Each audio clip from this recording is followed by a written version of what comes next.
जे भुल्ली जे चुकी साईं, भी तह जी कांडिया, जिना नेह दूजाने लगा, झूर मरो से वांडिया। हों ना छोड़ो कंत पासरा, सदा रंगीला लाल प्यारा, एह महंजा आसरा। हों ना छोड़ो कंत पासरा, सदा रंगीला लाल प्यारा, एह महंजा आसरा। जगत गुरु धन धन धन धन ਸਾਹਿਬ ਸ੍ਰੀ ਗੁਰੂ ਨਾਨਕ ਦੇਵ ਜੀ ਮਹਾਰਾਜ ਪਾਤਸ਼ਾਹ ਦੇ ਪਾਵਨ ਮੁਖਾਰਬਿੰਦ ਤੋਂ ਉਚਾਰਨ ਜਪਜੀ ਸਾਹਿਬ ਦੀ ਪਾਵਨ ਬਾਣੀ ਦੀ ਵਿਚਾਰ ਦੇ ਨਾਲ ਅਸੀਂ ਸਾਂਝ ਪਾ ਰਹੇ ਹਾਂ।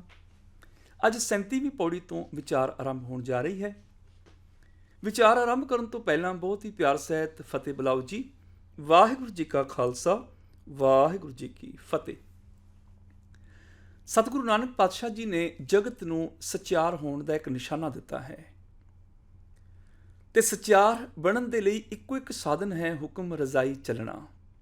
ਜਿਹੜਾ ਰੱਬੀ ਨਿਯਮਾਂ ਨੂੰ ਸਮਝ ਕੇ ਆਪਣੀ ਜ਼ਿੰਦਗੀ ਨੂੰ ਬਤੀਤ ਕਰਦਾ ਹੈ ਉਹ ਸਚਿਆਰ ਹੋ ਨਿਬੜਦਾ ਹੈ।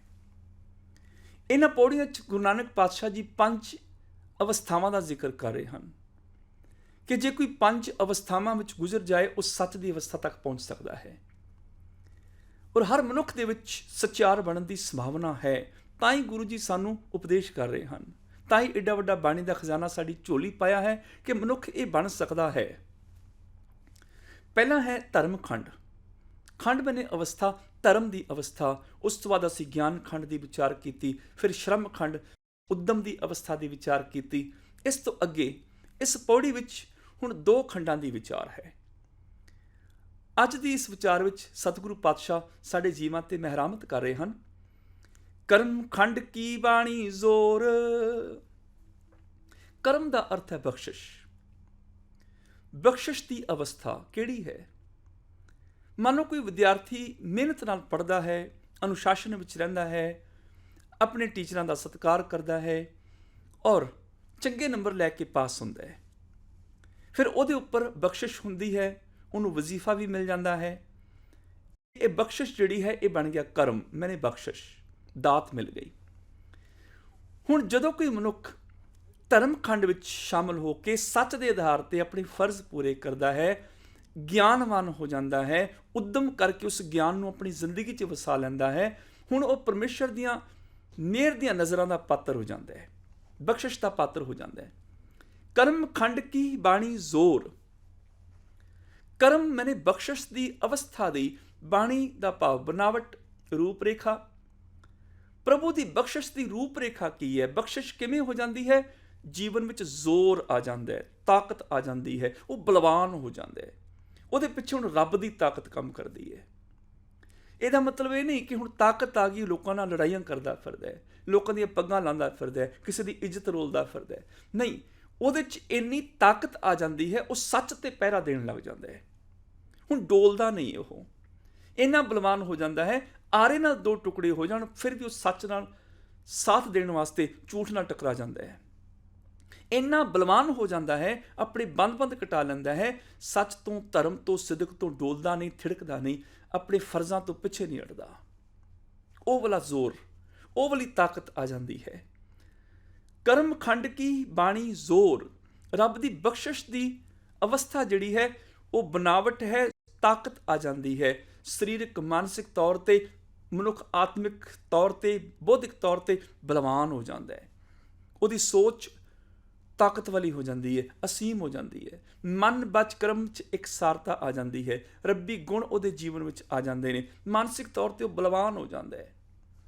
ਇੰਨਾ ਬਲਵਾਨ ਹੁੰਦਾ ਹੈ ਕਿ ਸੱਚ ਬੋਲਦਾ ਫਿਰ ਉਹ ਡੋਲਦਾ ਨਹੀਂ, ਥਿੜਕਦਾ ਨਹੀਂ ਹੈ। ਫਿਰ ਸਿਦਕ ਦੇ ਵਿੱਚ, ਧਰਮ ਵਿੱਚ ਚੱਲਦਿਆਂ ਹੋਇਆਂ ਡੋਲਦਾ ਨਹੀਂ, ਉਹਨੂੰ ਕੋਈ ਡੋਲਾ ਨਹੀਂ ਸਕਦਾ, ਥਿੜਕਾ ਨਹੀਂ ਸਕਦਾ। ਹੁਣ ਉਹਦੇ 'ਚ ਜ਼ੋਰ ਹੈ। ਕਰਮ ਖੰਡ ਕੀ ਬਾਣੀ ਜ਼ੋਰ। ਇੰਨਾ ਬਲਵਾਨ ਹੋ ਜਾਂਦਾ ਹੈ, ਹੁਣ ਝੂਠ ਨਾਲ ਟਕਰਾ ਜਾਂਦਾ ਹੈ। ਮਹਾਬਲੀ ਸੂਰਮਾ ਉਹ ਨਹੀਂ ਜਿਹੜਾ ਕਿਤੇ ਬਾਹਰੋਂ ਕਿਸੇ ਨੂੰ ਮਾਰ ਕੇ ਉਹਨੂੰ ਅਧੀਨ ਕਰ ਸਕੇ। ਅਸਲੀ ਸੂਰਮਾ ਉਹ ਹੈ ਜਿਹੜਾ ਆਪਣੇ आपे ਨੂੰ काबू कर सके। जाको हर रंग लागो इस युग में, सो कहियत है सूरा, आत्म जिणे सगल वसता के जाका सतगुर पूरा।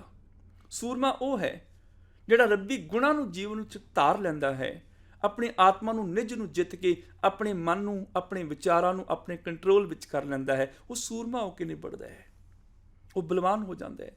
ਫਿਰ ਉਹ ਸੱਚ ਤੇ ਪਹਿਰਾ ਦਿੰਦਾ ਹੈ। ਜਦੋਂ ਸੱਚ ਤੇ ਪਹਿਰਾ ਦਿੰਦਾ ਫਿਰ ਵੱਡਿਆਂ ਵੱਡਿਆਂ ਦੀ ਪਰਵਾਹ ਨਹੀਂ ਕਰਦਾ। ਉਹ ਭਗਤ ਕਬੀਰ ਜੀ ਮਹਾਬਲੀ ਸੂਰਮੇ ਨੇ, ਜਿਨ੍ਹਾਂ ਨੇ ਜਾਤੀਵਾਦ ਦੇ ਖਿਲਾਫ ਇੱਕ ਲੜਾਈ ਲੜੀ ਔਰ ਸੱਚ ਬੋਲਿਆ ਸੂਰਮਿਆਂ ਦੀ ਤਰ੍ਹਾਂ, ਜੋ ਤੂੰ ਬ੍ਰਾਹਮਣ ਬ੍ਰਾਹਮਣੀ ਜਾਇਆ ਤੋ ਆਨ ਬਾਟ ਕਾਹੇ ਨਹੀਂ ਆਇਆ, ਤੁਮ ਕਤ ਬਾਹਮਣ ਹਮ ਕਤ ਸ਼ੂਦ, ਹਮ ਕਤ ਲੋਹੂ ਤੁਮ ਕਤ ਦੂਧ। ਬੜੀ ਜੁਰਤ ਸੀ। ਅੱਜ ਕਿੰਨੇ ਕੁ ਐਸੇ ਮਹਾਬਲੀ ਜ਼ੋਰ ਵਾਲੇ, ਇੰਨੇ ਕੁ ਸੂਰਮੇ ਨੇ ਜਿਨ੍ਹਾਂ ਨੇ ਆਪਣੇ ਨਾਮ ਦੇ ਪਿੱਛੇ ਜਾਤਾਂ ਕੋਤਾਂ ਦੀਆਂ ਪੂਛਾਂ ਹਟਾ ਦਿੱਤੀਆਂ, ਜਿਨ੍ਹਾਂ ਨੇ ਜਿਗਰੇ ਦੇ ਨਾਲ, ਬਹਾਦਰੀ ਨਾਲ, ਜੁਰਤ ਨਾਲ ਕਹਿ ਦਿੱਤਾ, ਅੱਜ ਤੋਂ ਬਾਅਦ ਅਸੀਂ ਜਾਤ ਪਾਤ ਨੂੰ ਛੱਡਿਆ, ਅਸੀਂ ਜਾਤੀਵਾਦ ਨਹੀਂ ਮੰਨਦੇ। ਜਾਣੋ ਜੋਤ ਨਾ ਪੁੱਛੋ ਜਾਤੀ, ਅੱਗੇ ਜਾਤ ਨਾ ਹੈ। ਅੱਜ ਕਿੰਨੇ ਕੁ ਐਸੇ ਨੇ ਜਿਹੜੇ ਸੱਚਮੁੱਚ ਜੁਰਤ ਦੇ ਨਾਲ, ਬਹਾਦਰੀ ਦੇ ਨਾਲ, ਤਾਕਤ ਦੇ ਨਾਲ ਜਾਤੀਵਾਦ ਦੇ ਇਸ ਜੰਜਾਲ ਵਿੱਚੋਂ ਬਾਹਰ ਨਿਕਲ ਆਏ। ਗੁਰੂ ਨਾਨਕ ਪਾਤਸ਼ਾਹ ਬਹਾਦਰ ਨੇ, ਸੂਰਬੀਰ ਨੇ। ਅੱਜ ਕੋਈ ਆਦਮੀ ਭ੍ਰਿਸ਼ਟ ਲੀਡਰ ਹੋਵੇ, ਰਿਸ਼ਵਤ ਲੈਂਦਾ ਹੋਵੇ, ਲੋਕਾਂ ਨੂੰ ਲੁੱਟਦਾ ਹੋਵੇ, ਉਹਨੂੰ ਕਹਿਣਾ ਬੜਾ ਔਖਾ ਹੈ ਕਿ ਤੂੰ ਰਿਸ਼ਵਤਖੋਰ ਹੈ, ਤੂੰ ਭ੍ਰਿਸ਼ਟ ਹੈ। ਇਹਦੇ ਲਈ ਬੜੀ ਜੁਰਤ ਚਾਹੀਦੀ ਹੈ। ਗੁਰੂ ਨਾਨਕ ਪਾਤਸ਼ਾਹ ਵਿੱਚ ਜੁਰਤ ਹੈ। ਬਾਬਰ ਨੂੰ ਆਖਦੇ ਨੇ, ਬਾਬਰ ਤੂੰ ਜ਼ਾਬਰ ਹੈ, ਜ਼ੁਲਮ ਨਾ ਕਰ, ਰਾਜੇ ਸ਼ੀਂ ਮੁਕੱਦਮ ਕੁੱਤੇ, ਜਾਏ ਜਗਾਇਨ ਬੈਠੇ ਸੁੱਤੇ, ਚਾਕਰ ਨਹਿੰਦਾ ਪਾਇਨ ਘਾਓ, ਰਤ ਪਿਤ ਕੁੱਤਿਓ ਚਟ ਜਾਓ। ਉਹਨਾਂ ਨੂੰ ਸ਼ੇਰ ਬਗਿਆੜ ਕੁੱਤੇ ਤੱਕ ਕਹਿ ਕੇ ਸੰਬੋਧਨ ਕੀਤਾ। ਜੁਰਤ ਹੈ ਨਾ। ਸੱਚਮੁੱਚ ਰੱਬ ਦੀ ਬਖਸ਼ਿਸ਼ ਹੁੰਦੀ ਹੈ। ਉਸ ਬਖਸ਼ਿਸ਼ ਦੀ ਅਵਸਥਾ ਵਿੱਚ ਬਨਾਵਟ ਬਣ ਜਾਂਦੀ ਹੈ ਜ਼ੋਰ, ਤਾਕਤ। ਫਿਰ ਦੁਨੀਆ ਦੇ ਆਰੇ ਸਰੀਰ ਨੂੰ ਤੇ ਭਾਵੇਂ ਚੀਰ ਜਾਣ, ਪਰ ਉਸ ਸੂਰਮੇ ਨੂੰ ਇੱਕ ਕਦਮ ਵੀ ਪਿੱਛੇ ਨਹੀਂ ਹਟਾ ਸਕਦੇ। ਚਰਖੜੀਆਂ ਤੇ ਚਾੜ ਕੇ ਧਰਮੀਆਂ ਨੂੰ ਰੂੰ ਦੇ ਤੁੰਬਿਆਂ ਦੀ ਤਰ੍ਹਾਂ ਤੇ ਉਡਾਇਆ ਜਾ ਸਕਦਾ ਹੈ, ਉਹਨਾਂ ਨੂੰ ਸੱਚ ਤੋਂ ਡੁਲਾਇਆ ਨਹੀਂ ਜਾ ਸਕਦਾ। ਉਹਨਾਂ ਦੀ ਮਾਨਸਿਕਤਾ ਬਲਵਾਨ ਹੋ ਜਾਂਦੀ ਹੈ, ਸੋਚ ਅਸੀਮ ਹੋ ਜਾਂਦੀ ਹੈ, ਸਰੀਰਕ ਤੌਰ ਤੇ ਇੰਨੇ ਬਲਵਾਨ ਹੋ ਜਾਂਦੇ ਨੇ ਕਿ ਉਹ ਆਪਣੇ ਖੋਪੜ ਲਵਾ ਦਿੰਦੇ ਨੇ, ਗੱਡੀਆਂ ਥੱਲੇ ਆ ਕੇ ਚੂਰਾ ਚੂਰਾ ਹੋ ਜਾਂਦੇ ਨੇ, ਆਪਣੇ ਤਨ ਦੇ ਟੁਕੜੇ ਕਰਾ ਦਿੰਦੇ ਨੇ, ਸੱਚ ਧਰਮ ਤੋਂ ਪਿੱਛੇ ਨਹੀਂ ਹਟਦੇ। ਇਹ ਰੱਬ ਦੀ ਬਖਸ਼ਿਸ਼ ਦੀ ਬਨਾਵਟ ਹੈ ਜ਼ੋਰ। ਕਰਮ ਖੰਡ ਕੀ ਬਾਣੀ ਜ਼ੋਰ, ਤਿੱਥੈ ਹੋਰ ਨਾ ਕੋਈ ਹੋਰ। ਹੁਣ ਜਦੋਂ ਉਹ ਅਵਸਥਾ ਆਉਂਦੀ ਹੈ ਕਰਮ ਖੰਡ ਦੀ, ਉਸ ਕਰਮ ਖੰਡ ਦੀ ਅਵਸਥਾ ਵਿੱਚ, ਤਿੱਥੈ ਮੈਨੇ ਉਸ ਕਰਮ ਖੰਡ ਦੀ ਅਵਸਥਾ ਵਿੱਚ ਜਦੋਂ ਉਹ ਬਖਸ਼ਿਸ਼ ਦੇ ਪਾਤਰ ਬਣ ਜਾਂਦੇ ਨੇ, ਹੋਰ ਨਾ ਕੋਈ ਹੋਰ, ਉਹਨਾਂ ਨੂੰ ਰੱਬ ਤੋਂ ਬਿਨਾਂ ਹੋਰ ਕੋਈ ਦਿਸਦਾ ਹੀ ਕੋਈ ਨਹੀਂ। ਪ੍ਰਭੂ ਹੀ ਨਜ਼ਰ ਆਉਂਦਾ ਹੈ। ਸਾਰਿਆਂ 'ਚ ਰੱਬ ਦੇਖਦੇ ਨੇ, ਫਿਰ ਰੱਬ ਨੂੰ ਮਾਣਦੇ ਨੇ, ਪੂਰੀ ਕੁਦਰਤ ਦੇ ਵਿੱਚੋਂ ਕਾਦਰ ਨੂੰ ਮਾਣਦੇ ਨੇ। ਦੋਏ ਦੋਏ ਲੋਚਨ ਪੇਖਾਂ, ਹੋ ਹਰ ਬਿਨ ਔਰ ਨਾ ਦੇਖਾਂ, ਤਿੱਥੇ ਹੋਰ ਨਾ ਕੋਈ ਹੋਰ, ਰੱਬ ਤੋਂ ਬਿਨਾਂ ਹੋਰ ਦੇਖਦੇ ਹੀ ਨਹੀਂ ਆ। ਨੈਣ ਰਹੇ ਰੰਗ ਲਾਈ, ਅਬ ਬੇਗਲ ਕਹਿਣ ਨਾ ਜਾਈ, ਦੂਜੀ ਗੱਲ ਹੀ ਕੋਈ ਨਹੀਂ। ਅੱਖਾਂ ਤੇ ਉਹਦਾ ਦੀਦਾਰ ਮਾਣਦੀਆਂ ਨੇ, ਅੱਖਾਂ ਉਹਦਾ ਜ਼ਹੂਰ ਜਲਵਾ ਦੇਖਦੀਆਂ ਨੇ। ਸਾਰਿਆਂ ਵਿੱਚੋਂ ਘਟ ਘਟ ਮੈਂ ਹਰ ਜੂ ਬਸੈ, ਸੰਤਨ ਕਿਉ ਪੁਕਾਰ। ਫਿਰ ਰੱਬ 'ਚ ਇੱਕ ਮਿਕ ਹੋ ਜਾਂਦੇ ਨੇ, ਸਾਰਿਆਂ 'ਚ ਰੱਬ ਦਿਸਦਾ ਹੈ। ਜੋ ਦਿਸੈ ਸੋ ਤੇਰਾ ਰੂਪ, ਤਿੱਥੈ ਜੋਧ ਮਹਾਬਲ ਸੂਰ। ਉਸ ਬਖਸ਼ਿਸ਼ ਦੀ ਅਵਸਥਾ ਵਿੱਚ, ਕਰਮ ਖੰਡ ਦੇ ਵਿੱਚ, ਤਿੱਥੈ ਮੈਨੇ ਉਸ ਕਰਮ ਖੰਡ ਦੀ ਅਵਸਥਾ ਵਿੱਚ ਜੀਵਨ ਕਿਵੇਂ ਬਦਲਾਅ ਚਾਹੁੰਦਾ ਹੈ। ਜੋਧ ਮਹਾਬਲ ਸੂਰ, ਉਹ ਧਰਮੀ ਪੁਰਖ ਜਿਹੜੇ ਨੇ ਜੋਧੇ ਮਹਾਬਲੀ ਸੂਰਮੇ ਬਣ ਜਾਂਦੇ ਨੇ। ਝੂਠ ਨਾਲ ਟਕਰਾ ਜਾਂਦੇ ਨੇ, ਜ਼ਾਲਮਾਂ ਨਾਲ ਟਕਰਾ ਜਾਂਦੇ ਨੇ, ਸੱਚ ਤੇ ਉਹ ਪਹਿਰਾ ਦਿੰਦੇ ਨੇ, ਡਰਦੇ ਨਹੀਂ ਹਨ। ਡੁਲਾਉਣ ਦੀ ਕੋਸ਼ਿਸ਼ ਕੀਤੀ ਗਈ ਛੋਟੇ ਸਾਹਿਬਜ਼ਾਦਿਆਂ ਨੂੰ, ਡੋਲੇ ਨਹੀਂ। ਡੁਲਾਉਣ ਦੀ ਕੋਸ਼ਿਸ਼ ਕੀਤੀ ਗਈ ਅਨੇਕਾਂ ਸਿੱਖਾਂ ਨੂੰ, ਅਨੇਕਾਂ ਉਹਨਾਂ ਦੇ ਬੱਚਿਆਂ ਨੂੰ, ਅਨੇਕਾਂ ਸਿੰਘਣਿਆਂ ਨੂੰ ਡੁਲਾਉਣ ਦੀ ਕੋਸ਼ਿਸ਼ ਕੀਤੀ ਗਈ, ਡੋਲੇ ਨਹੀਂ। ਉਹ ਮਹਾਬਲੀ ਨੇ, ਸੂਰਮੇ ਨੇ। ਇੱਕ ਸੂਰਮਾ ਉਹ ਹੁੰਦਾ ਜਿਹੜਾ ਕਿਸੇ ਅਮੀਰ ਦੀ ਖਾਤਰ ਲੜਦਾ ਹੈ। ਜਰ ਜੋਰੂ ਤੇ ਜ਼ਮੀਨ ਦੀ ਖਾਤਰ ਲੜਾਈਆਂ ਹੋਈਆਂ। ਜਿੰਨੇ ਮਰਜ਼ੀ ਧਰਮ ਗ੍ਰੰਥਾਂ ਦੇ ਇਤਿਹਾਸ ਪੜ੍ਹ ਕੇ ਦੇਖ ਲਓ ਜਾਂ ਹੋਰ ਇਤਿਹਾਸ ਨੂੰ ਪੜ੍ਹ ਕੇ ਦੇਖ ਲਓ, ਉਹਨਾਂ ਵਿੱਚ ਰਾਜਾ ਰਾਣੀਆਂ ਦੀਆਂ ਕਹਾਣੀਆਂ ਲੜਾਈ ਦੀਆਂ ਮਿਲਣਗੀਆਂ। ਕਿਤੇ ਜ਼ਮੀਨ ਪਿੱਛੇ ਹੈ, ਕਿਤੇ ਔਰਤ ਪਿੱਛੇ, ਕਿਤੇ ਧਨ ਪਿੱਛੇ ਹੈ। ਔਰ ਜਦੋਂ ਕੋਈ ਅਮੀਰ ਦੀ ਖਾਤਰ ਸੂਰਮਾ ਲੜਦਾ ਹੈ, ਉਹਦੇ ਪਿੱਛੇ ਭਾਵਨਾ ਹੁੰਦੀ ਹੈ ਮੈਨੂੰ ਇਨਾਮ ਮਿਲੇਗਾ, ਮੈਨੂੰ ਜਗੀਰਾਂ ਮਿਲਣਗੀਆਂ, ਮੈਨੂੰ ਮੈਡਲ ਮਿਲਣਗੇ। ਨਤੀਜਾ ਕੀ ਹੋਇਆ?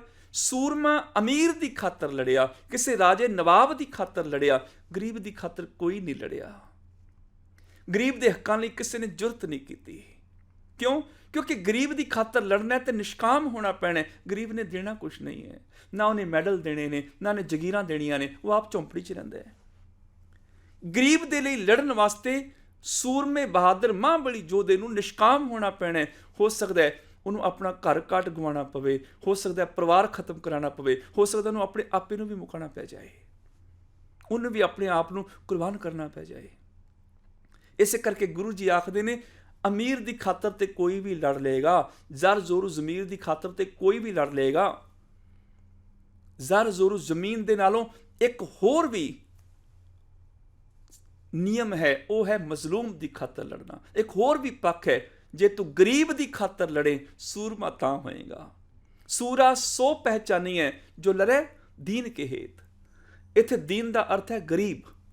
ਗਰੀਬ ਦੀ ਖਾਤਰ ਲੜ ਕੇ ਦੇਖ, ਫਿਰ ਤੂੰ ਸੂਰਮਾ ਹੈ। ਸੂਰਾ ਸੋ ਪਹਿਚਾਨੀ ਹੈ ਜੋ ਲੜੇ ਦੀਨ ਕੇ ਹੇਤ। ਪੁਰਜਾ ਪੁਰਜਾ ਕੱਟ ਮਰੇ ਕਬੂ ਨਾ ਛੱਡੇ ਖੇਤ। ਸੂਰਮਾ ਤਾਂ ਉਸ ਅਵਸਥਾ ਵਿੱਚ ਉਹ ਮਹਾਂਬਲੀ ਯੋਧੇ ਸੂਰਮੇ ਨੇ ਜਿਹੜੇ ਮਨੁੱਖੀ ਹੱਕਾਂ ਦੀ ਖਾਤਰ ਲੜਦੇ ਨੇ, ਜਿਹੜੇ ਹਿਊਮਨ ਰਾਈਟਸ ਦੀ ਖਾਤਰ ਲੜਦੇ ਨੇ, ਜਿਹੜੇ ਸੱਚ ਦੀ ਖਾਤਰ ਲੜਦੇ ਨੇ। ਧੰਨ ਗੁਰੂ ਤੇਗ ਬਹਾਦਰ ਸਾਹਿਬ, ਉਹਨਾਂ ਦੀ ਸ਼ਹਾਦਤ ਨਾ ਆਪਣੇ ਗ੍ਰੰਥ ਵਾਸਤੇ, ਨਾ ਪੰਥ ਵਾਸਤੇ, ਆਪਣੇ ਵਾਸਤੇ ਨਹੀਂ ਸੀ, ਹੱਕਾਂ ਵਾਸਤੇ ਸੀ। ਜੇ ਅਸੀਂ ਕਹੀਏ ਕਿ ਜ਼ਬਰ ਜਨੇਊ ਦੀ ਖਾਤਰ, ਕਿ ਜ਼ਬਰ ਨੂੰ ਖਤਮ ਕਰਨ ਲਈ, ਜਨੇਊ ਦੀ ਰਾਖੀ ਦੇ ਲਈ ਨਹੀਂ। ਜਦੋਂ ਅਸੀਂ ਦੇਖਦੇ ਹਾਂ ਗੁਰੂ ਤੇਗ ਬਹਾਦਰ ਪਾਤਸ਼ਾਹ ਦੀ ਸ਼ਹਾਦਤ ਮਨੁੱਖੀ ਹੱਕਾਂ ਦੀ ਖਾਤਰ ਹੈ। ਜੇ ਅੱਜ ਹਿੰਦੂ ਵੀਰਾਂ ਦੇ ਉੱਪਰ ਮੁਸੀਬਤ ਆਈ, ਉਹਨਾਂ ਤੇ ਜ਼ੁਲਮ ਹੋਏ, ਉਹਨਾਂ ਦੇ ਤਿਲਕ ਜੰਝੂ ਨੂੰ ਖਤਰਾ ਪਿਆ, ਤੇ ਗੁਰੂ ਤੇਗ ਬਹਾਦਰ ਪਾਤਸ਼ਾਹ ਨੇ ਬਿਨਾਂ ਵਿਤਕਰੇ ਤੋਂ ਨਿਰਵੈਰ ਬਣ ਕੇ ਉਹਨਾਂ ਦਾ ਸਹਿਯੋਗ ਦਿੱਤਾ, ਸਾਥ ਦਿੱਤਾ, ਉਹਨਾਂ ਦੀ ਖਾਤਰ ਸ਼ਹਾਦਤ ਦਿੱਤੀ। ਤੇ ਜੇ ਕੱਲ ਨੂੰ ਕਿਸੇ ਮੁਸਲਿਮ ਵੀਰ ਦੇ ਉੱਪਰ ਇਸ ਤਰ੍ਹਾਂ ਦੇ ਜ਼ਬਰ ਹੋਣ ਤੇ ਗੁਰੂ ਨਾਨਕ ਦਾ ਸਿੱਖ ਤਾਂ ਵੀ ਤਿਆਰ ਰਹੇਗਾ, ਗੁਰੂ ਤੇ ਤਾਂ ਵੀ ਤਿਆਰ ਹੈ। ਇੱਥੇ ਗੱਲ ਇਹ ਨਹੀਂ ਕਿਸੇ ਮਜ਼ਹਬ ਦੀ ਖਾਤਰ ਲੜੇ, ਇੱਥੇ ਗੱਲ ਇਹ ਹੈ ਹੱਕਾਂ ਦੀ ਖਾਤਰ ਲੜੇ ਕਿ ਹਰ ਮਨੁੱਖ ਨੂੰ ਹੱਕ ਹੈ ਕੋਈ ਵੀ ਧਰਮ ਧਾਰਨ ਕਰਨ ਦਾ। ਹਰ ਮਨੁੱਖ ਦੀ ਆਜ਼ਾਦੀ ਹੈ ਧਰਮ ਦੇ ਲਈ, ਉਹਨੂੰ ਰੋਕਿਆ ਨਹੀਂ ਜਾ ਸਕਦਾ। ਜੇ ਗੁਰੂ ਨਾਨਕ ਪਾਤਸ਼ਾਹ ਜੀ ਨੇ ਅਸੂਲ ਦਿੱਤਾ 9 ਸਾਲ ਦੀ ਉਮਰ ਵਿੱਚ ਕਿ ਜਬਰੀ ਕਿਸੇ ਤੇ ਧਰਮ ਥੋਪਿਆ ਨਹੀਂ ਜਾ ਸਕਦਾ, ਸਾਨੂੰ ਤੁਸੀਂ ਜਬਰੀ ਜਨੇਊ ਪਹਿਨਾ ਨਹੀਂ ਸਕਦੇ, ਤੇ ਗੁਰੂ ਤੇਗ ਬਹਾਦਰ ਪਾਤਸ਼ਾਹ ਨੇ ਉਸੇ ਸਿਧਾਂਤ ਨੂੰ ਸਾਹਮਣੇ ਰੱਖਿਆ, ਜਬਰੀ ਕਿਸੇ ਨੂੰ ਜਨੇਊ ਪਹਿਨਾ ਨਹੀਂ ਸਕਦੇ ਤੇ ਖੋਹ ਵੀ ਨਹੀਂ ਸਕਦੇ, ਜ਼ਬਰਦਸਤੀ ਨਹੀਂ ਹੈ। ਗੁਰੂ ਤੇਗ ਬਹਾਦਰ ਪਾਤਸ਼ਾਹ ਮਹਾਂਬਲੀ ਸੂਰਮੇ ਨੇ ਜਿਹੜੇ ਮਨੁੱਖੀ ਹੱਕਾਂ ਦੀ ਖਾਤਰ ਲੜੇ, ਹਿਊਮਨ ਰਾਈਟਸ ਦੀ ਖਾਤਰ, ਕਿ ਇੱਕ ਹਿੰਦੂ ਵੀਰ ਨੂੰ ਪੂਰਾ ਹੱਕ ਹੈ ਉਹ ਆਪਣੇ ਧਾਰਮਿਕ ਚਿੰਨ੍ਹ ਪਹਿਨੇ, ਆਪਣੇ ਧਾਰਮਿਕ ਕਰਮ ਕਰੇ। ਇਸੇ ਤਰ੍ਹਾਂ ਇੱਕ ਮੁਸਲਿਮ, ਇੱਕ ਈਸਾਈ ਵੀਰ ਨੂੰ ਹੱਕ ਹੈ ਉਹ ਆਪਣੇ ਕਰਮ ਧਰਮ, ਆਪਣੇ ਨਿਯਮ ਕਰੇ। ਧਰਮ ਦੀ ਹਰ ਇੱਕ ਨੂੰ ਆਜ਼ਾਦੀ ਹੈ। ਉਹਨਾਂ ਦੇ ਹੱਕਾਂ ਦੀ ਖਾਤਰ ਸਤਿਗੁਰੂ ਜੀ ਨੇ ਸ਼ਹਾਦਤ ਦਿੱਤੀ ਚਾਂਦਨੀ ਚੌਂਕ 'ਚ ਜਾ ਕੇ। ਉਸ ਅਵਸਥਾ ਵਿੱਚ ਜੀਵ ਮਹਾਂਬਲੀ ਸੂਰਮਾ ਹੋ ਨਿਪਟਦਾ ਹੈ। ਉੱਥੇ ਯੋਧੇ ਮਹਾਂਬਲੀ ਸੂਰਮੇ ਨੇ ਜਿਹੜੇ ਸੱਚ ਦੀ ਖਾਤਰ ਝੂਠ ਨਾਲ ਟਕਰਾ ਜਾਂਦੇ ਨੇ, ਮਨੁੱਖੀ ਹੱਕਾਂ ਦੀ ਖਾਤਰ ਆਪਾ ਵਾਰ ਜਾਂਦੇ ਨੇ। ਤਿੱਥੈ ਜੋਧ ਮਹਾਂਬਲ ਸੂਰ। ਕਿਉਂ? ਉਹ ਇਹ ਕਿਉਂ ਨਹੀਂ ਦੇਖਦੇ ਮੈਂ ਆਪਣੇ ਧਰਮ ਦੇ ਅਨੁਯਾਈਆਂ ਦੀ ਰੱਖਿਆ ਕਰਾਂ, ਦੂਜੇ ਦੀ ਕਿਉਂ ਕਰਾਂ? ਕਿਉਂਕਿ ਉਹ ਦੂਜੇ ਵਿੱਚੋਂ ਹੁਣ ਰੱਬ ਦੇਖਣ ਲੱਗ ਜਾਂਦੇ ਨੇ। ਤਿੰਨ ਮਹਿ ਰਾਮ ਰਹਾ ਭਰਪੂਰ, ਉਹਨਾਂ ਵਿੱਚ ਰਾਮ ਰਮਿਆ ਸਮਾ ਜਾਂਦਾ ਹੈ। ਫਿਰ ਰਮੇ ਹੋਏ ਰਾਮ ਨੂੰ ਸਾਰਿਆਂ 'ਚ ਦੇਖਦੇ ਨੇ। ਇਸ ਕਰਕੇ ਸਾਰਿਆਂ ਦੇ ਹੱਕਾਂ ਦੀ ਰਾਖੀ ਕਰਦੇ ਨੇ, ਸਾਰਿਆਂ ਦੀ ਸੰਭਾਲ ਕਰਦੇ ਨੇ। ਧਰਮੀ ਬੰਦਾ ਸਵਾਰਥੀ ਨਹੀਂ ਹੁੰਦਾ। ਜਿਹੜਾ ਸਿਰਫ ਆਪਣੇ ਲਈ ਸੋਚਦਾ ਹੈ ਨਾ ਕਿ ਮੈਂ ਧਰਮੀ ਹੋ ਜਾਵਾਂ, ਦੁਨੀਆ ਜਾਏ ਖੂਹ 'ਚ, ਉਹ ਧਰਮੀ ਨਹੀਂ। ਮੈਂ ਆਪਣੇ ਘਰ ਵਿੱਚ ਫੁੱਲਾਂ ਦੀ ਬਗੀਚੀ ਖੜਾ ਲਵਾਂ, ਮੇਰੇ ਘਰ ਵਿੱਚ ਫੁੱਲ ਖਿੜੇ ਹੋਏ ਹੋਣ, ਆਪਣੇ ਘਰ ਨੂੰ ਸੁਗੰਧਿਤ ਕਰ ਲਵਾਂ, ਪਰ ਮੇਰੇ ਘਰ ਦੇ ਬਾਹਰ ਕੂੜੇ ਦੇ ਢੇਰ ਲੱਗੇ ਹੋਣ, ਮੇਰੀ ਫੁੱਲਾਂ ਦੀ ਸੁਗੰਧੀ ਕਿੰਨਾ ਕੁ ਚਿਰ ਬਚੇਗੀ? ਮੈਨੂੰ ਕੀ ਕਰਨਾ ਪਏਗਾ? ਆਪਣੇ ਆਲੇ ਦੁਆਲੇ ਦੀ ਵੀ ਸਫਾਈ ਕਰਨੀ ਪਏਗੀ, ਉਹਦੇ ਨਾਲ ਮੇਰੇ ਘਰ ਦੇ ਫੁੱਲਾਂ ਦੀ ਸੁਗੰਧੀ ਬਚੀ ਰਹੇਗੀ। ਤੇ ਕੇਵਲ ਮੇਰਾ ਘਰ ਹੀ ਸੁਗੰਧਿਤ ਨਹੀਂ ਹੋਏਗਾ, ਮੇਰੇ ਘਰ ਵਿੱਚੋਂ ਫੁੱਲਾਂ ਦੀ ਸੁਗੰਧੀ ਉੱਡ ਕੇ ਬਾਹਰ ਜਾਏਗੀ। ਕੋਈ ਰਾਹੀ, ਕੋਈ ਮੁਸਾਫਰ ਲੰਘੇਗਾ, ਉਹ ਵੀ ਖੁਸ਼ੀ ਲੈ ਕੇ, ਸੁਗੰਧੀ ਲੈ ਕੇ ਲੰਘੇਗਾ, ਖੁਸ਼ ਹੋ ਕੇ ਜਾਏਗਾ। ਧਰਮੀ ਬੰਦਾ ਸਵਾਰਥੀ ਨਹੀਂ ਹੁੰਦਾ। ਉਹ ਸਿਰਫ ਆਪਣੇ ਲਈ ਨਹੀਂ ਸੋਚਦਾ, ਉਹ ਸਮਾਜ ਲਈ ਵੀ ਸੋਚਦਾ ਹੈ, ਦੂਜਿਆਂ ਦੇ ਹੱਕਾਂ ਦੀ ਵੀ ਰਾਖੀ ਕਰਦਾ ਹੈ। ਜਦੋਂ ਸਾਰਿਆਂ 'ਚੋਂ ਰਾਮ ਨੂੰ ਦੇਖਦਾ ਹੈ, ਫਿਰ ਹਰ ਰਾਮ ਦਾ ਸਹਿਯੋਗ ਕਰਦਾ ਹੈ, ਹਰ ਰਾਮ ਦੀ ਸੇਵਾ ਕਰਦਾ ਹੈ। ਇਹੀ ਕਾਰਨ ਗੁਰੂ ਤੇਗ ਬਹਾਦਰ ਪਾਤਸ਼ਾਹ ਕੇਵਲ ਆਪਣੇ ਗੁਰੂ ਗ੍ਰੰਥ, ਗੁਰੂ ਪੰਥ, ਆਪਣੇ ਬਾਣੀ, ਆਪਣੇ ਸਮਾਜ ਬਾਰੇ ਨਹੀਂ ਸੋਚ ਰਹੇ, ਪੂਰੀ ਦੁਨੀਆ ਬਾਰੇ ਸੋਚ ਰਹੇ ਨੇ। ਤਾਂ ਹੀ ਸਾਡੇ ਇਤਿਹਾਸਕਾਰਾਂ ਨੇ ਲਿਖਿਆ, ਪ੍ਰਗਟ ਭਏ ਸ਼੍ਰੀ ਤੇਗ ਬਹਾਦਰ, ਸਗਲ ਸ੍ਰਿਸ਼ਟ ਪੈ ਢਾਪੀ ਚਾਦਰ। ਕੇਵਲ ਹਿੰਦ ਨਹੀਂ, ਗੁਰੂ ਤੇਗ ਬਹਾਦਰ ਪਾਤਸ਼ਾਹ ਨੇ ਸ਼ਹਾਦਤ ਦੇ ਕੇ ਪੂਰੀ ਸ੍ਰਿਸ਼ਟੀ ਦੇ ਧਰਮਾਂ ਦੀ ਇੱਜ਼ਤ ਟੱਕ ਲਈ, ਮਨੁੱਖੀ ਹੱਕਾਂ ਦੀ ਰਖਵਾਲੀ ਦੇ ਲਈ ਆਪਾ ਵਾਰ ਗਏ। ਇਹ ਉਹ ਅਵਸਥਾ ਹੈ ਜਦੋਂ ਦੂਜੇ 'ਚੋਂ ਰਾਮ ਦੇਖਿਆ ਜਾਂਦਾ ਹੈ, ਰਮਿਆ ਹੋਇਆ ਰਾਮ ਅੰਦਰ ਵਸ ਜਾਂਦਾ ਹੈ। ਇਹੀ ਮੇਰੀ ਆਤਮਾ ਦਾ ਰਾਮ ਦੂਸਰੀ ਆਤਮਾ ਦੇ ਵਿੱਚ ਵੀ ਵਸਿਆ ਹੋਇਆ ਹੈ। ਤੇ ਉਦੋਂ ਫਿਰ ਦੂਜਿਆਂ ਦੀ ਖਾਤਰ ਵੀ ਸ਼ਹਾਦਤਾਂ ਹੁੰਦੀਆਂ ਨੇ। ਹਰ ਆਤਮ ਰਾਮ ਪਸਾਰਿਆ ਸੁਆਮੀ, ਸਰਬਰਿਆ ਭਰਪੂਰੇ, ਅੰਤਰ ਬਾਹਰ ਹਰ ਪ੍ਰਭ ਏਕੋ, ਮਿਲ ਹਰ ਜਨ ਮੰਗਲ ਗਾਏ। ਉਹ ਆਤਮ ਰਾਮ ਜਿਹੜਾ ਮੇਰੇ ਅੰਦਰ ਰਮਿਆ, ਦੂਜੇ ਦੀ ਆਤਮਾ ਵਿੱਚ ਵੀ ਉਹੀ ਰਾਮ ਹੈ। ਫਿਰ ਉਹੀ ਨਜ਼ਰ ਆਉਂਦਾ ਹੈ, ਉਹੀ ਦਿਸਦਾ ਹੈ, ਉਹੀ ਬੋਲਦਾ ਹੈ, ਉਹੀ ਸੁਣਾਈ ਦਿੰਦਾ ਹੈ। ਬ੍ਰਹਮ ਦਿਸੈ ਬ੍ਰਹਮ ਸੁਣੀਐ, ਏਕ ਏਕ ਵਖਾਣੀਐ, ਆਤਮ ਪਸਾਰਾ ਕਰਨੈ ਹਾਰਾ, ਪ੍ਰਭ ਬਿਨਾ ਨਹੀਂ ਜਾਣੀਐ। ਆਤਮ ਦਾ ਹੀ ਤੇ ਪਸਾਰਿਆ, ਹਰ ਆਤਮ ਚ ਰਾਮ ਹੀ ਤੇ ਹੈ। ਤਿੰਨ ਮੈਂ ਰਾਮ ਰਹਿਆ ਭਰਪੂਰ। ਉਹਨਾਂ ਧਰਮੀਆਂ ਦੇ ਜੀਵਨ ਦੇ ਵਿੱਚ ਰਾਮ ਰਵਿਆ ਜਾਂਦਾ ਹੈ, ਰਾਮ 'ਚ ਉਹ ਰਮੇ ਜਾਂਦੇ ਹਨ। ਤਿੱਥੈ ਸੀਤੋ ਸੀਤਾ ਮਹਿਮਾ ਮਾਹੇ। ਉਸ ਬਖਸ਼ਿਸ਼ ਦੀ ਅਵਸਥਾ ਵਿੱਚ ਐਸੇ ਜੀਵ ਜਿਹੜੇ ਨੇ ਪ੍ਰਭੂ ਦੀ ਮਹਿਮਾ 'ਚ ਸੀਤੇ ਜਾਂਦੇ ਨੇ। ਸੀਤੋ ਸੀਤਾ ਮੈਨੇ ਸੀਤੇ ਜਾਣਾ, ਪਰੋਤੇ ਜਾਣਾ, ਇੱਕ ਮੇਕੋ ਜਾਂਦੇ ਨੇ। ਮਾਨੋ ਜਿਵੇਂ ਕੋਈ ਮਸ਼ੀਨ ਦੇ ਵਿੱਚ ਦੋ ਕੱਪੜੇ ਲਗਾ ਕੇ ਸਿਲਾਈ ਲਗਾਵੇ, ਉੱਪਰੋਂ ਤੇ ਧਾਗਾ ਪਾਇਆ ਹੋਵੇ, ਅੰਦਰ ਫਿਰਕੀ 'ਚ ਧਾਗਾ ਨਾ ਪਾਇਆ ਹੋਵੇ ਤੇ ਕੱਪੜਾ ਜੁੜਦਾ ਨਹੀਂ। ਹਾਂ, ਬਾਹਰਲਾ ਧਾਗਾ ਤੇ ਫਿਰਕੀ ਵਾਲਾ ਧਾਗਾ ਮਿਲ ਕੇ ਇੱਕ ਵਿਸ਼ੇਸ਼ ਗੰਢ ਲਗਾਉਂਦੇ ਨੇ, ਕੱਪੜਾ ਜੁੜ ਜਾਂਦਾ ਹੈ। ਜਦੋਂ ਮਹਿਮਾ 'ਚ ਸੀਤੇ ਜਾਂਦੇ ਨੇ, ਉਹਨਾਂ ਦੀ ਜ਼ੁਬਾਨ ਤੇ ਵੀ ਸੱਚ ਹੁੰਦਾ, ਉਹਨਾਂ ਦੇ ਅੰਦਰ ਵੀ ਸੱਚ ਹੁੰਦਾ ਹੈ, ਉਹਨੂੰ ਸੀ ਦਿੰਦਾ ਹੈ। ਜਦੋਂ ਅਸੀਂ ਬਾਣੀ ਪੜ੍ਹਦੇ ਹਾਂ, ਸਾਨੂੰ ਉਬਾਸੀਆਂ ਆਉਂਦੀਆਂ ਨੇ, ਸਾਡੇ ਗੋਡੇ ਦਰਦ ਕਰਦੇ ਨੇ, ਸਾਡਾ ਮਨ ਕਿਤੇ ਹੋਰ ਚਲਾ ਜਾਂਦਾ ਹੈ। ਕਾਰਨ ਸਾਡਾ ਤਾਲਮੇਲ ਨਹੀਂ ਬਹਿ ਰਿਹਾ, ਗੰਢ ਨਹੀਂ ਲੱਗ ਰਹੀ। ਫਿਲਮ ਦੇਖਦੇ ਹਾਂ, ਬੜਾ ਆਨੰਦ ਆਉਂਦਾ ਹੈ, 3 ਘੰਟੇ ਪਤਾ ਹੀ ਨਹੀਂ ਕਦੋਂ ਲੰਘ ਗਏ। ਉਸ ਤੋਂ ਬਾਅਦ ਦੁਬਾਰਾ ਵੀ ਫਿਲਮ ਦੇਖੀ ਜਾ ਸਕਦੀ ਹੈ, ਹੋਰ ਵੀ ਦੇਖੀ ਜਾ ਸਕਦੀ, ਅਗਲੇ 3 ਘੰਟੇ ਫਿਰ ਬੈਠਿਆ ਜਾ ਸਕਦਾ ਹੈ। ਕਿਉਂ? ਕਿਉਂਕਿ ਜੋ ਸਿਨੇਮੇ ਦੇ ਪਰਦੇ ਤੇ ਚੱਲ ਰਿਹਾ ਹੈ, ਸਾਡੇ ਅੰਦਰ ਵੀ ਉਹੀ ਚੱਲ ਰਿਹਾ, ਤਾਲਮੇਲ ਬਹਿ ਗਿਆ। ਜੋ ਬਾਹਰੋਂ ਸਿਨੇਮੇ ਤੇ ਦਿਖਾਇਆ ਜਾ ਰਿਹਾ ਉਹੀ ਕੁਝ ਸਾਡੇ ਅੰਦਰ ਚੱਲ ਰਿਹਾ, ਤਾਲਮੇਲ ਬਹਿ ਜਾਂਦਾ ਹੈ। ਪਰ ਜਦੋਂ ਅਸੀਂ ਬਾਹਰੋਂ ਬਾਣੀ ਸੁਣਦੇ ਹਾਂ, ਅੰਦਰ ਸਾਡੇ ਨਿੰਦਿਆ, ਚੁਗਲੀ, ਝੂਠ, ਨਿਫਰਤ, ਈਰਖਾ ਅੰਦਰ ਔਗਣ ਹੁੰਦੇ ਨੇ, ਤਾਲਮੇਲ ਬੈਠਦਾ ਨਹੀਂ ਹੈ। ਬਾਹਰ ਸੱਚ ਚੱਲ ਰਿਹਾ, ਅੰਦਰ ਝੂਠ ਚੱਲ ਰਿਹਾ, ਤਾਲਮੇਲ ਕਿਵੇਂ ਬੈਠੇ? ਤਾਲਮੇਲ ਉਦੋਂ ਬੈਠੇਗਾ ਜਦੋਂ ਸੱਚ ਸਾਡੇ ਅੰਦਰ ਵਸ ਜਾਏਗਾ। ਅਸੀਂ ਸੱਚ ਵਿੱਚ ਸੀਤੇ ਜਾਵਾਂਗੇ। ਜ਼ੁਬਾਨ ਤੇ ਸੱਚ ਹੋਏਗਾ, ਅੱਖਾਂ 'ਚ ਸੱਚ ਹੋਏਗਾ, ਕੰਨਾਂ 'ਚ ਸੱਚ ਹੋਏਗਾ, ਕਰਮਾਂ 'ਚ ਸੱਚ ਹੋਏਗਾ, ਸਾਡੇ ਅੰਦਰ ਵੀ ਸੱਚ ਹੋ ਜਾਏਗਾ। ਅੰਤਰ ਗੁਰ ਆਰਾਧਨਾ, ਜਿਹਵਾ ਜਪ ਗੁਰ ਨਾਉ, ਨੇਤਰੀ ਸਤਿਗੁਰ ਪੇਖਣਾ, ਸਰਵਣੀ ਸੁਣਨਾ ਗੁਰ ਨਾਉ, ਸਤਿਗੁਰ ਸੇਤੀ ਰਤਿਆਂ, ਦਰਗਾਹ ਪਾਈਏ ਠਾਉ ਅਸੀਂ ਰਤੇ ਜਾਵਾਂਗੇ। ਤਿੱਥੈ ਸੀਤੋ ਸੀਤਾ ਮਹਿਮਾ ਮਾਹੇ। ਉਸ ਅਵਸਥਾ ਵਿੱਚ ਜੀਵ ਰੱਬੀ ਮਹਿਮਾ 'ਚ ਸੀਤੇ ਜਾਂਦੇ ਨੇ, ਪਰੋਏ ਜਾਂਦੇ ਹਨ। ਤਾਕੇ ਰੂਪ ਨਾ ਕਥਨੇ ਜਾਹੇ। ਤੇ ਇਹੋ ਜਿਹੇ ਸਚਿਆਰ ਮਨੁੱਖਾਂ ਦਾ ਰੂਪ ਕਿਵੇਂ ਕਥਿਆ ਜਾਂਦਾ ਹੈ, ਜਿਨ੍ਹਾਂ ਦੇ ਅੰਦਰ ਸੱਚ ਵਸ ਜਾਂਦਾ ਹੈ? ਕਿਵੇਂ ਕਥਨ ਹੋਏਗਾ? ਉਹਨਾਂ ਦੀ ਖੂਬਸੂਰਤੀ ਬਿਆਨ ਨਹੀਂ ਹੋ ਸਕਦੀ। ਬਾਹਰ ਦੇ ਨੈਣ ਨਕਸ਼ ਸੋਹਣੇ ਹੋਣ, ਕੱਪੜੇ ਸੋਹਣੇ ਹੋਣ, ਅੰਦਰ ਝੂਠ ਹੋਵੇ, ਮਨੁੱਖ ਸੋਹਣਾ ਨਹੀਂ। ਬਾਹਰੋਂ ਕੱਪੜੇ ਫਟੇ ਪੁਰਾਣੇ ਹੋਣ, ਨੈਣ ਨਕਸ਼ ਵਧੀਆ ਨਾ ਹੋਣ, ਜੇ ਅੰਦਰ ਸੱਚਾਈ ਹੈ ਤੇ ਉਹ ਮਨੁੱਖ ਬੜਾ ਸੋਹਣਾ ਹੈ। ਧਰਮ ਦੀ ਦੁਨੀਆ 'ਚ ਉਹ ਸੋਹਣਾ ਮੰਨਿਆ ਜਾਂਦਾ ਹੈ। ਉਹਨਾਂ ਦਾ ਰੂਪ ਦੱਸਿਆ ਨਹੀਂ ਜਾ ਸਕਦਾ। ਨਾ ਉਹ ਮਰੇ ਨਾ ਠਾਗੇ ਜਾਹੇ। ਫਿਰ ਉਹ ਧਰਮੀ ਪੁਰਖ ਬਖਸ਼ਿਸ਼ ਦੀ ਅਵਸਥਾ 'ਚ ਜੀਣ ਵਾਲੇ, ਉਹ ਮਰਦੇ ਨਹੀਂ ਹਨ। ਮਰਦੇ ਨਹੀਂ ਭਾਵ ਸਰੀਰਕ ਤੌਰ ਤੇ ਨਹੀਂ। ਸਰੀਰਕ ਤੌਰ ਤੇ ਜਿਹਦਾ ਜਨਮ ਹੈ, ਮੌਤ ਨਿਸ਼ਚਿਤ ਹੈ। ਜਨਮੰ ਤਾਂ ਮਰਣੰ, ਆਤਮਕ ਮੌਤੇ ਨਹੀਂ ਮਰਦੇ। ਅਸੀਂ ਝੂਠ ਬੋਲਦੇ ਹਾਂ, ਸਾਡੇ ਅੰਦਰ ਕੁਝ ਮਰ ਜਾਂਦਾ ਹੈ। ਗਰੀਬ ਦਾ ਹੱਕ ਮਾਰ ਕੇ ਲਿਆਉਂਦੇ ਹਾਂ, ਸਾਡੀ ਜ਼ਮੀਰ ਮਰ ਜਾਂਦੀ ਹੈ। ਬੇਈਮਾਨੀ ਕਰਦੇ ਹਾਂ, ਸਾਡੀ ਇਨਸਾਨੀਅਤ ਮਰ ਜਾਂਦੀ ਹੈ। ਕਿਸੇ ਦੀ ਮਾਇਆ ਚੋਰੀ ਕਰਦੇ ਹਾਂ, ਸਾਡੇ ਅੰਦਰ ਕੁਝ ਮਰ ਜਾਂਦਾ ਹੈ। ਕਿਸੇ ਧੀ ਭੈਣ ਨੂੰ ਮਾੜੀ ਨਜ਼ਰ ਨਾਲ ਦੇਖਦੇ ਹਾਂ, ਸਾਡੇ ਅੰਦਰ ਇਨਸਾਨੀਅਤ ਮਰ ਜਾਂਦੀ ਹੈ। ਅਸੀਂ ਤੇ ਮਰ ਜਾਂਦੇ ਹਾਂ। ਉਸ ਅਵਸਥਾ ਵਿੱਚ ਧਰਮੀ ਪੁਰਖ ਮਰਦੇ ਨਹੀਂ ਹਨ, ਸੱਚ ਬੋਲ ਕੇ ਜਿਉਂਦੇ ਨੇ। ਸਿਫਤ ਕਰਕੇ ਉਹਨਾਂ ਦੀ ਆਤਮਾ ਜਿਉਂਦੀ ਹੈ, ਹੱਕ ਦੀ ਕਮਾਈ ਕਰਕੇ ਇਨਸਾਨੀਅਤ ਜਿਉਂਦੀ ਹੈ, ਸੰਸਾਰ ਦਾ ਭਲਾ ਕਰਕੇ ਮਨੁੱਖਤਾ ਨੂੰ ਜਿਉਂਦਾ ਰੱਖਦੇ ਨੇ। ਨਾ ਉਹ ਮਰੇ, ਉਹ ਵਿਕਾਰਾਂ 'ਚ ਹੁਣ ਮਰਦੇ ਨਹੀਂ ਹਨ। ਨਾ ਠਾਗੇ ਜਾਹੇ। ਠਾਗੇ ਜਾਏ ਦਾ ਮਤਲਬ ਇਹ ਨਹੀਂ ਕਿ ਉਹਨਾਂ ਨੂੰ ਠੱਗ ਕੋਈ ਨਹੀਂ ਸਕਦਾ, ਕਿ ਉਹ ਬੜੇ ਚਲਾਕ ਹੋ ਜਾਂਦੇ ਨੇ। ਚਲਾਕ ਨਹੀਂ, ਸਗੋਂ ਐਸੇ ਭੋਲੇ ਭਾਲੇ ਲੋਕਾਂ ਨੂੰ ਜ਼ਿਆਦਾ ਲੋਕ ਠੱਗ ਲੈਂਦੇ ਨੇ। ਇਮੋਸ਼ਨਲ ਬਲੈਕਮੇਲ ਕਰ ਲਿੱਤਾ ਜਾਂਦਾ ਹੈ। ਐਸੇ ਭੋਲੇ ਭਾਲੇ ਲੋਕਾਂ ਨੂੰ ਜ਼ਿਆਦਾ ਠੱਗਿਆ ਜਾਂਦਾ ਹੈ। ਕੋਈ ਮਾਇਆ ਕਰਕੇ ਠੱਗ ਲੈਂਦਾ, ਕੋਈ ਚੀਜ਼ ਕਰਕੇ ਠੱਗ ਲੈਂਦਾ। ਕਿਉਂ? ਉਹ ਦਇਆ ਨਾਲ ਭਰੇ ਨੇ, ਉਹ ਤਰਸ ਖਾ ਲੈਂਦੇ ਨੇ, ਉਹ ਗੱਲਾਂ 'ਚ ਆ ਜਾਂਦੇ ਨੇ, ਭੋਲੇ ਭਾਲੇ ਨੇ, ਚਲਾਕ ਨਹੀਂ ਹਨ। ਦੁਨਿਆਵੀ ਤੌਰ ਤੇ ਠੱਗੇ ਜਾ ਸਕਦੇ ਨੇ, ਪਰ ਉਹ ਧਰਮ ਦੀ ਦੁਨੀਆ 'ਚ ਨਹੀਂ ਠੱਗੇ ਜਾਣਗੇ। ਕੋਸ਼ਿਸ਼ ਕੀਤੀ ਗਈ, ਛੋਟੇ ਸਾਹਿਬਜ਼ਾਦੇ ਨੂੰ ਠੱਗਣ ਦੀ ਕੋਸ਼ਿਸ਼ ਕੀਤੀ ਗਈ। ਛੱਡ ਦਿਓ ਸੱਚ ਨੂੰ, ਤੁਹਾਨੂੰ ਰਾਜ ਭਾਗ ਦੇ ਦਿਆਂਗੇ। ਛੱਡ ਦਿਓ ਸਿੱਖੀ ਨੂੰ, ਤੁਹਾਨੂੰ ਬੇਗਮਾਂ ਦੇ ਡੋਲੇ ਦੇ ਦਿਆਂਗੇ। ਛੱਡ ਦਿਓ ਧਰਮ ਨੂੰ, ਤੁਹਾਨੂੰ ਬਾਦਸ਼ਾਹ ਦੇ ਖਾਸ ਦਰਬਾਰੀ ਬਣਾ ਦਿਆਂਗੇ।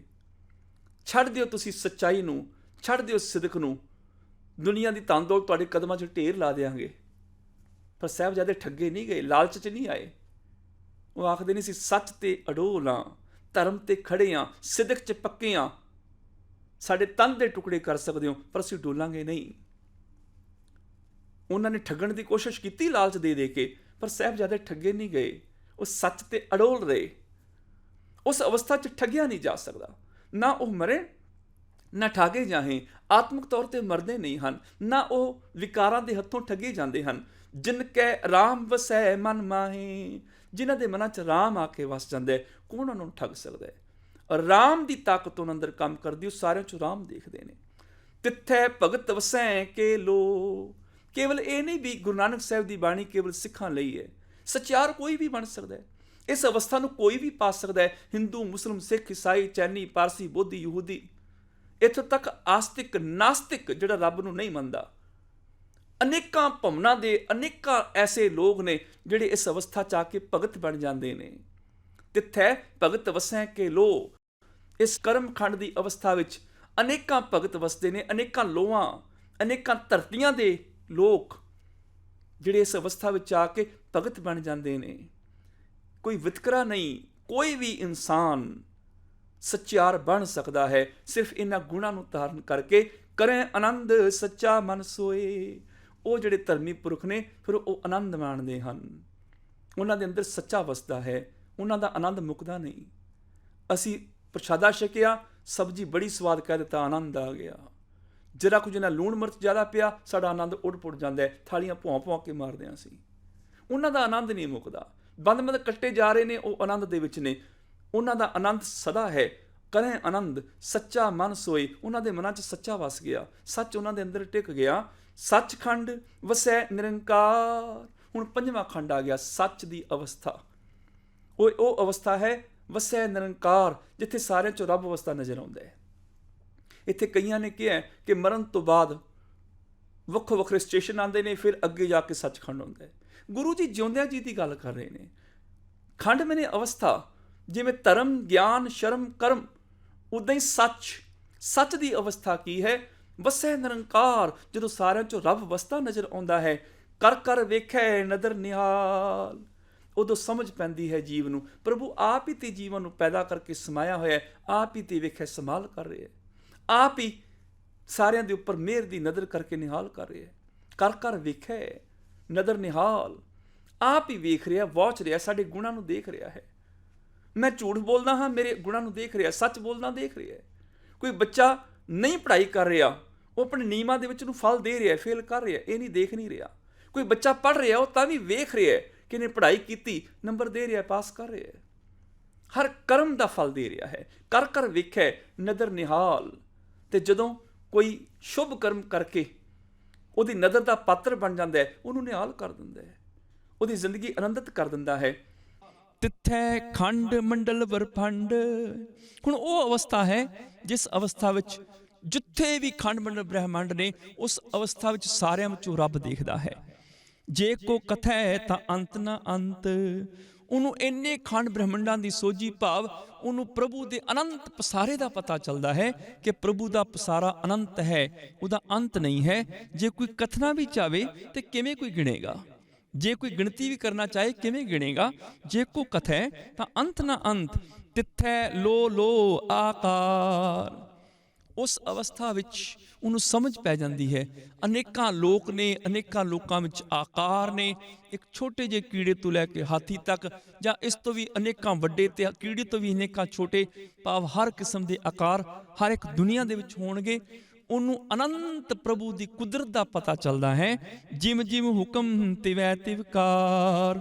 ਫਿਰ ਜਿਵੇਂ ਜਿਵੇਂ ਉਹ ਪ੍ਰਭੂ ਹੁਕਮ ਮੈਨੇ ਆਪਣੇ ਨਿਯਮ ਦੇ ਵਿੱਚ ਸੰਸਾਰ ਨੂੰ ਚਲਾਉਂਦਾ ਹੈ, ਤਿਵੇਂ ਤਿਵਕਾਰ ਉਸ ਸਿਸਟਮ ਵਿੱਚ ਜ਼ਿੰਦਗੀ ਨੂੰ ਜਿਉਂਦੇ ਹਨ।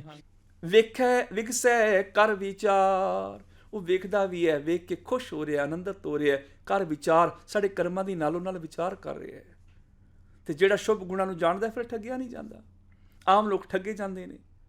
ਜਿਹੜੇ ਲੋਕ ਵਿਕਾਰਾਂ ਹੱਥੋਂ ਠੱਗੇ ਗਏ, ਇਹਦਾ ਮਤਲਬ ਉਹਨਾਂ ਨੇ ਅਜੇ ਤੱਕ ਉਹਨਾਂ ਗੁਣਾਂ ਦੀ ਵਿਚਾਰ ਨਹੀਂ ਕੀਤੀ। ਔਰ ਬਹੁਤ ਸਾਰੇ ਐਸੇ ਠੱਗਣ ਵਾਲੇ ਨੇ ਜਿਹੜੇ ਠੱਗ ਵੀ ਲੈਂਦੇ ਨੇ, ਉਹ ਵੀ ਡਰਾਮੇ ਕਰ ਰਹੇ ਨੇ ਧਰਮੀ ਹੋਣ ਦਾ। ਯਾਦ ਰੱਖਿਓ, ਬਗਲਾ ਵੀ ਧਿਆਨ ਲਗਾਉਂਦਾ ਹੈ। ਇੱਕ ਲੱਤ ਦੇ ਭਰ ਪਾਣੀ 'ਚ ਖੜਾ ਹੈ, ਅੱਖਾਂ ਬੰਦ ਨੇ, ਵਿੱਚ ਇੱਕ ਅੱਧੀ ਅੱਖ ਖੋਲ ਕੇ ਦੇਖ ਲੈਂਦਾ ਮੱਛੀ ਨੇੜੇ ਤੇ ਨਹੀਂ ਆਈ, ਕਿਉਂਕਿ ਉਹਦਾ ਸਾਰਾ ਮਨੋਰਥ ਮੱਛੀ ਨੂੰ ਫੜਨ ਦਾ ਹੈ। ਅਨੇਕਾਂ ਪਖੰਡੀ ਜੋਤਸ਼ੀ ਸਾਧ ਸੰਤ ਐਸੇ ਨੇ, ਬਗਲੇ ਦੇ ਹੱਥੋਂ ਤੇ ਭਾਵੇਂ ਕੋਈ ਮੱਛੀ ਬਚ ਜਾਏ, ਇਹਨਾਂ ਦੇ ਪਕੜ 'ਚੋਂ ਕੋਈ ਨਹੀਂ ਬਚਦਾ। ਲੋਕ ਠੱਗੇ ਜਾ ਰਹੇ ਨੇ, ਔਰ ਜਿਹੋ ਜਿਹੀ ਕਰਮ ਕਰ ਰਹੇ ਨੇ ਫਲ ਮਿਲ ਰਿਹਾ ਹੈ। ਗੁਰੂ ਜੀ ਆਖਦੇ ਨੇ, ਜਦੋਂ ਕੋਈ ਸੱਚ ਨੂੰ ਜੀਵਨ 'ਚ ਵਸਾ ਲੈਂਦਾ ਹੈ, ਉਹ ਠੱਗਿਆ ਨਹੀਂ ਜਾਂਦਾ, ਉਹਨੂੰ ਲੁੱਟਿਆ ਨਹੀਂ ਜਾ ਸਕਦਾ, ਉਹ ਆਤਮਿਕ ਮੌਤ ਤੇ ਮਰਦਾ ਨਹੀਂ ਹੈ। ਉਹ ਆਪਣੇ ਵਿਚਾਰ ਕਰਦਾ ਹੈ, ਜਿਹੋ ਜਿਹੀ ਵਿਚਾਰ ਗੁਣਾਂ ਦੀ ਕਰਦਾ ਹੈ, ਉਹ ਮਾਲਕ ਦੇ ਦਰ ਤੇ ਪ੍ਰਵਾਨ ਚੜੀ ਜਾਂਦਾ ਹੈ। ਤੇ ਪ੍ਰਭੂ ਕੀ ਕਰਦਾ ਹੈ? ਵੇਖੈ, ਉਹ ਹਰ ਜੀਵ ਦੇ ਕਰਮ ਨੂੰ ਵੇਖ ਰਿਹਾ, ਕੀ ਕਰ ਰਿਹਾ ਹੈ। ਵਿਗਸੈ, ਕਰਮ ਕਰਦਿਆਂ ਵੀ ਉਹ ਨਿਰਲੇਪ ਹੈ, ਖੁਸ਼ ਹੈ, ਆਨੰਦਿਤ ਹੈ। ਕਰ ਵਿਚਾਰ, ਕਰਮਾਂ ਦੀ ਵਿਚਾਰ ਕਰਦਾ ਹੈ, ਨਾਲੋਂ ਨਾਲ ਫਲ ਦੇ ਰਿਹਾ ਹੈ। ਨਾਨਕ ਕਥਨਾ ਕਰੜਾ ਸਾਰ, ਹੇ ਨਾਨਕ, ਇਸ ਸੱਚ ਦੀ ਅਵਸਥਾ ਦਾ ਕਥਨ ਕਰਨਾ ਸਾਰ ਮੈਨੇ ਲੋਹੇ ਚਬਾਣ ਦੀ ਤਰ੍ਹਾਂ। ਭੁੱਜੇ ਛੋਲੇ ਚਬਾ ਕੇ ਤੇ ਬੜਾ ਆਨੰਦ ਆਉਂਦਾ ਹੈ, ਲੋਹੇ ਦੇ ਚੜੇ ਚਬਾਣੇ ਬੜੇ ਔਖੇ ਨੇ। ਇਹ ਅਵਸਥਾ ਦਾ ਬਿਆਨ ਕਰਨਾ ਬੜਾ ਔਖਾ ਹੈ। ਸਤਿਗੁਰੂ ਪਾਤਸ਼ਾਹ ਆਖਦੇ ਨੇ, ਸੱਚ ਦੀ ਅਵਸਥਾ ਆ ਜਾਏ, ਵਸੈ ਨਿਰੰਕਾਰ, ਸਾਰਿਆਂ 'ਚੋਂ ਰੱਬ ਦਿਸਣਾ ਸ਼ੁਰੂ ਹੋ ਜਾਏ। ਇਹ ਹੈ ਸੱਚਖੰਡ, ਸੱਚ ਦੀ ਅਵਸਥਾ। ਕੋਈ ਅਸਮਾਨਾਂ ਦੀ ਵੱਖਰੀ ਨਗਰੀ ਨਹੀਂ, ਇਹ ਜੀਵਨ ਦੀ ਉਹ ਅਵਸਥਾ ਹੈ ਜਿਹਦੇ ਵਿੱਚ ਸੱਚ ਸਮਾ ਜਾਂਦਾ ਹੈ। ਹਰ ਥਾਂ ਤੇ ਸੱਚ ਨਿਰੰਕਾਰ ਵਸਦਾ ਨਜ਼ਰ ਆਉਂਦਾ ਹੈ। ਇਸ ਅਵਸਥਾ ਦਾ ਬਿਆਨ ਕਰਨਾ ਔਖਾ ਹੈ। ਜਿਹਨੇ ਸਾਰਿਆਂ 'ਚੋਂ ਸੱਚ ਪ੍ਰਭੂ ਨਿਰੰਕਾਰ ਦੇ ਦਰਸ਼ਨ ਕੀਤੇ ਨੇ, ਜਿਹੜਾ ਸੱਚ ਦੀ ਅਵਸਥਾ ਵਿੱਚ ਆਇਆ, ਇਸ ਅਵਸਥਾ ਬਾਰੇ ਸਿਰਫ ਉਹ ਜਾਣਦਾ ਹੈ। ਨਾਨਕ ਕਥਨਾ ਕਰੜਾ ਸਾਰ, ਸੱਚ ਦੀ ਅਵਸਥਾ ਦਾ ਬਿਆਨ ਕਰਨਾ, ਜਿਹੜਾ ਸਾਰਿਆਂ 'ਚੋਂ ਰੱਬ ਦੇਖ ਰਿਹਾ, ਉਹਦੀ ਅਵਸਥਾ ਦਾ ਬਿਆਨ ਕਰਨਾ ਲੋਹੇ ਦੇ ਚਬਾਣ ਦੀ ਤਰ੍ਹਾਂ ਹੈ। ਇਹਨੀਆਂ ਬੇਨਤੀਆਂ ਪ੍ਰਵਾਨ ਭੁੱਲਾਂ ਖਿਮਾ। ਫਤਿਹ ਬੁਲਾਓ ਜੀ। ਵਾਹਿਗੁਰੂ ਜੀ ਕਾ ਖਾਲਸਾ, ਵਾਹਿਗੁਰੂ ਜੀ ਕੀ ਫਤਿਹ।